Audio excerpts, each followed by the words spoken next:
2002. That was when the ministry was inaugurated, right? Yeah, about 2002. I was there. Hallelujah. You're going to hear some things today that will help you. I was there. I was sitting there in the hotel. I was invited. I never come in contact with my father in the Lord. So I was in a church, and I was a leader there. So we went there and visited. We stopped by in that hotel there. I think it was called Hilton.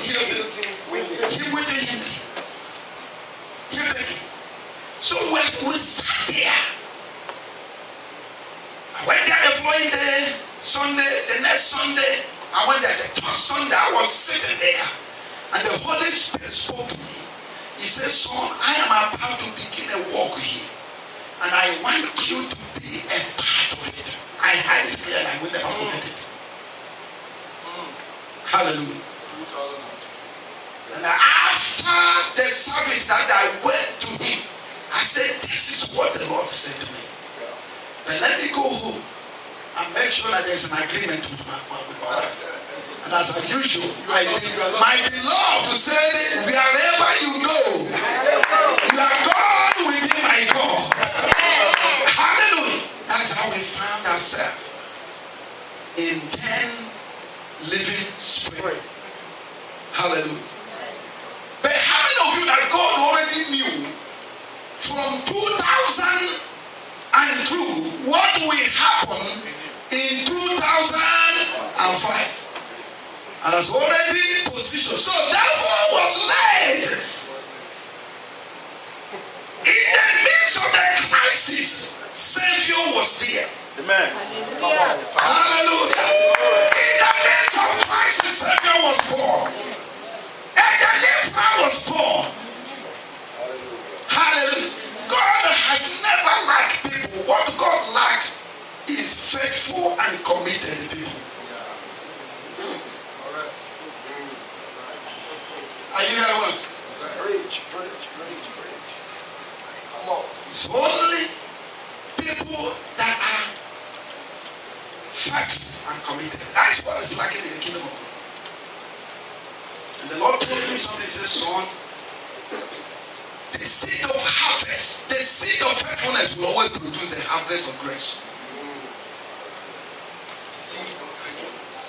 The seed of faithfulness will always produce the harvest of grace. Come on. So your son be faithful. Are you hearing what I'm saying? Yeah. So we started. So in the midst of every situation, that is always a savior. May you be that savior. Amen. May you be that savior. Amen. May you be that answer. Amen. May you be that solution. Amen. In the name of Jesus. Amen. And to justify it, Romans 12, verse 20, verse 8. 28 said, even in the worst situation, you know, while I was preparing this message, the Bible, the Lord said, "Son, it's not every problem is a bad problem." He said, "Don't see problems. Every problem, that is a problem with a lot of us. Every problem you see as a bad. If that's a problem, God will position it for your elevation." Are you hearing what I'm saying? So problem is a platform, is a pedestal for God to take you to the next level. He said, "So don't see every problem as a bad problem. Some problems are actually a good problem." Oh, yes, Lord.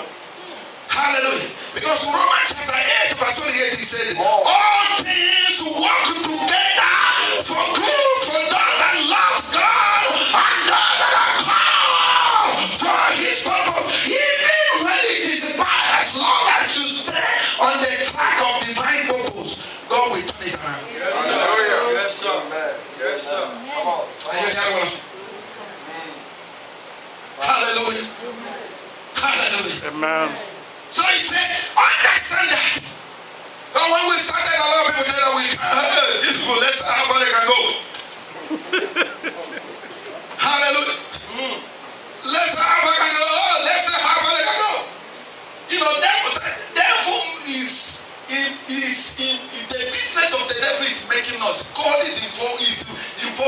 movement. God moves, therefore makes noise. God moves, therefore makes noise. Let's see how I can go. Let's see if they can make it. Hallelujah. And to their shame, as they are waiting for bad news, good news keep on coming. Good news keep on happening. I shall be a pastor. Good news upon good news. Good news upon good news. Good news upon good news. Good news upon good news. I shall be a pastor. Hallelujah. Glory. Right now, Pastor. Good news upon good news. Hey. That I have moved where they used to say. They say, we are there now. They say they're in the one corner. They say, let's see what will happen there. The next thing they had is, they are part of the party. They say, let's see how they go through that we close. In this hard economy, bank are no more giving loans. Hallelujah. And bank is showed up. If God be for us,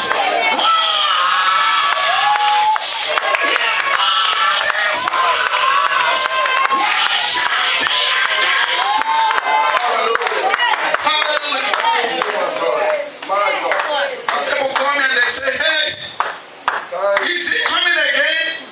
I say he will be here. They say when? I say he's on his way. There was one man who was in his business. How is Pastor Philip now? I said he's doing fine, he's doing a great work. What's wrong with you? Every time. You know, and they don't ask that with a good intention, you know. How you I say he's doing a great work. Say it's off now, well, he can't come back here. I say, what is your business? The man is busy. The last time I spoke with him, he's in Abidjan. He's flying everywhere. Things are happening. Amen. Hallelujah. And he's here. Amen. Why? He never got the answer.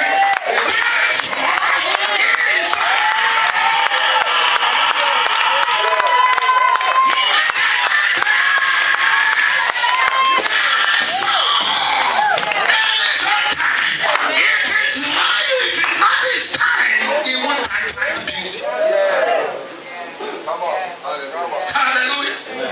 If it's not his time, there will be no beauty with it. You know, beauty is what commands attraction and favor. Hallelujah. It's what attracts, what brings attraction and what and favor. Hallelujah. Hallelujah. So understand that. And it's not every problem is a bad problem. Some problem God strategically put it to just tell the devil that the devil is a fool. I tell people, I say, right from the beginning has failed. It will not pass in your life. Don't give the devil a passing grade in your life. Don't make him pass in your life. He fell from heaven. All his life has been a failure. May he not succeed in your life. Don't allow him to succeed. Hallelujah. It has been a failure. It has been a failure. Now, the question is, what is really the purpose, divine purpose of problems? Hallelujah. What is the divine purpose of problems? One is to bring the fulfillment of the word of God and prophetic utterances. There are certain things that God allowed to happen. It's just to make sure that the prophetic utterance and the word of God comes to pass. Hallelujah. Heaven and earth shall pass away. Every agenda of man will pass away. Every knowledge of man will fail. Every skill of man will fail. But none of my word will not come unfulfilled. Hallelujah.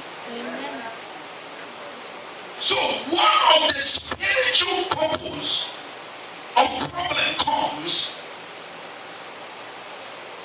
is to fulfill the word of God. John chapter 15, verse 25. Isaiah 62-5. We're going to look at certain things there. But this comment, hallelujah, say this comment to pass that the word of God might be fulfilled. That is written in the law without the cost. So sometimes when you engage, understand that your journey of life is actually a journey of destiny. If you understand this, that you are on a divine destiny program and plan and regulated by God. Hallelujah. And that journey and that word and whatever thing you believe and everything you believe in that journey must be tested. Because whatever thing that is not tested can never be trusted. Whatever thing that is not tested can never be. Now, how many of you are sitting on this chair now? Before the man actually finish the thing, he has to test it. The material, either by himself or somebody else, to make sure that when somebody is sitting on this, it can hold. So whatever thing that is not tested can never be trusted. So and sometimes when God will release a word, when God starts something, when God starts a project, devil has a way to try to test that and see if that thing can really be trusted. If that thing can really be trusted. And that is why we are men careful. And careful. And I find that in the scripture was, you find if you really fail the test of testing, you can never qualify for the promises and the covenant of destiny. Esau lost that. Just by hunger, just a little hunger showed up.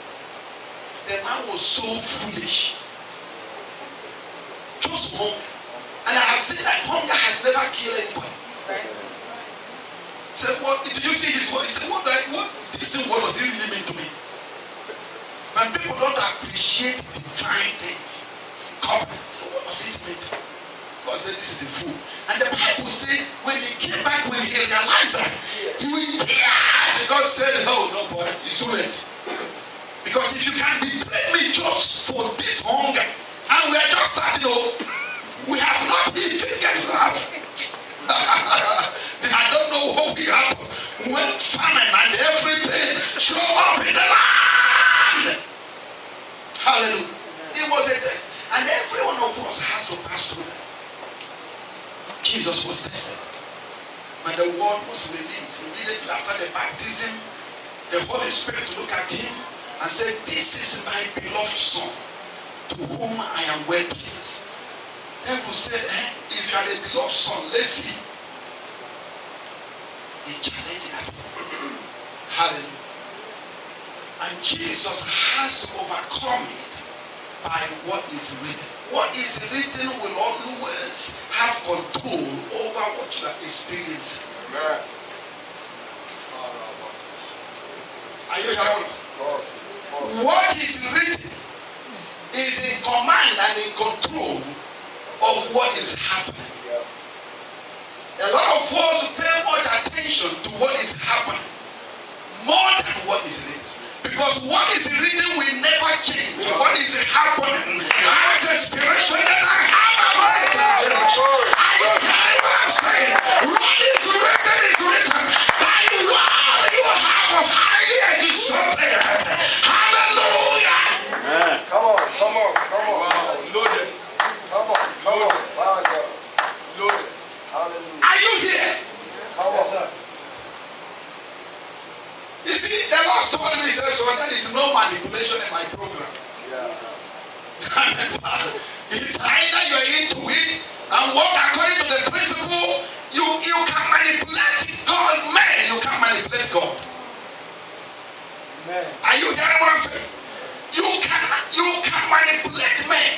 You can manipulate God. I said, Lord, you can get there. Hallelujah. Amen. And you will get there. Amen. Because there is no such as a designated person. God can use anybody to fulfill great plans. If you are willing. Amen. Come on. God can use anybody to accomplish great things. That's my confidence. Amen. That's why I never run after men. Amen. Hallelujah. I never run after men. Man will fail you with all their promises. Are you hearing what I'm saying? When the thing get tough, they have a way of disappearing. That's why I don't belong in any club, any community, and the town hall. I say, look, I'm not going to show up. Let God know that this one, I'm into it. Because man can never be trusted. Are you hearing what I'm saying? David told know that he said, my help don't come from man. I will look up unto heaven, unto the Lord. That is where my help. A lot of you have so much trust in man. Hallelujah. Have so much trust. Shift your trust to God, to this God of Abraham, Isaac, and Jacob. So, the word of God says that some trouble comes just to make sure that the word of God will carry its divine assignment. Hallelujah. Will carry its assignment, its fulfillment. Hallelujah. Will carry its fulfillment. So it's not every trouble. When you say something, God is working on something. Hallelujah. Isaiah 60 verse 22 and 5. I'm just letting it out. Please, these 3 days is crucial. Yes. And I want you to reach out and prepare your heart. Because God has shown me that what you're going to be carrying is double blessing. Amen. Are you hearing? You see, the problem with the church these days, you pursue things that are not necessary and leave something that is made very important. And I told you that when you get what is important, what is not important will take its place. Yes. In the order of God and in the order of destiny, there is always something that is a priority. Seek you first the kingdom. Seek you first the kingdom. If you are seeking something first, if something is driving your zeal, your passion first, and not the kingdom, you are out of priority. Let me tell you that I can't get an amen on that. Amen. If the things of God is not the number one, if church is not number one, in your program, overtime is the first thing before the church schedule, and everything you do, everything, and sometimes even in your calendar there is no space, everything is filled. No time for fasting, no time for reading the word, no time for God. If you ask, he said, there are people that are supposed to be here tonight, and you won't see them. Hallelujah. But the one breakthrough by all means necessary. It doesn't happen that way. Hallelujah. So that you must know that there is a priority. Recently that year was meditating. I said, Lord, what do I need to do now? I don't really know what came up with me about looking for something. The Lord said, are you, what is wrong with you? You are working for me. You are not working for the kingdom of men. It may look small, but it's guaranteed to get big. Amen. Hallelujah. Amen. He said, son, it may look small now, but it's guaranteed to be big. Amen. But the things of man may start small and will remain small. It may even start big, but it's not guaranteed to remain big. Are you is wrong with you? How are working? How working? He may look small now, but because I'm sure, I believe. Don't shift your focus. Look at the neighbor and say, don't shift your focus. There is nothing there man has that is bigger than what God can offer. Hallelujah. Are you in Isaiah 16 verse 20, verse 2 and 5? Hallelujah. For behold, the darkness shall do what shall cover them. That will always, as long as this earth remains, there is always going to be economic crisis, political crisis. No prayer will stop it. You get what I'm saying? Things will happen. Unimaginable things will happen. I don't care who is in White House or Yellow House or National Rock or all that kind of nonsense. As long as this system of the world is concerned, things will always happen. He said, behold, the darkness shall cover the earth, not the heaven. There is no darkness in heaven. And you get what I'm saying? And the gross darkness.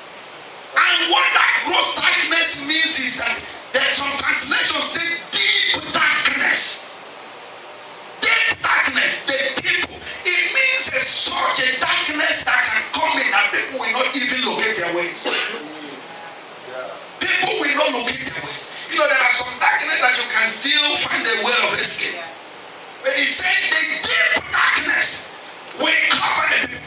But I love the scripture. He didn't end there. He said, but the Lord shall do what? Shall arise upon water, upon thee, and his glory shall be seen upon thee. Let me announce you that the righteous will never be buried together with the righteous. It will never happen. In the midst of the darkness, that is a way, that is a rising, that is a shining, that is coming upon the righteous. Hallelujah. Upon the righteous. Come on. In the midst of that darkness, when it covers, when that economic hardship hits, when that thing comes, God has a way of arising and showing up. And the God said prophetically to announce to you that your rising has come. Your glory has come. The Lord has come. The Lord has come to distinguish you, to deliver you, to lift you up, to take you high. That's why Job said, when men are cast down, what shall be your response? You shall say there is a lifting up. There is always a lifting up in the life of the people. When we are looking at this and we look at this, they say there is always a turning point. Yes. Hallelujah. Yes. There is always a turning point in the journey of destiny. When it looks so tight, there is always a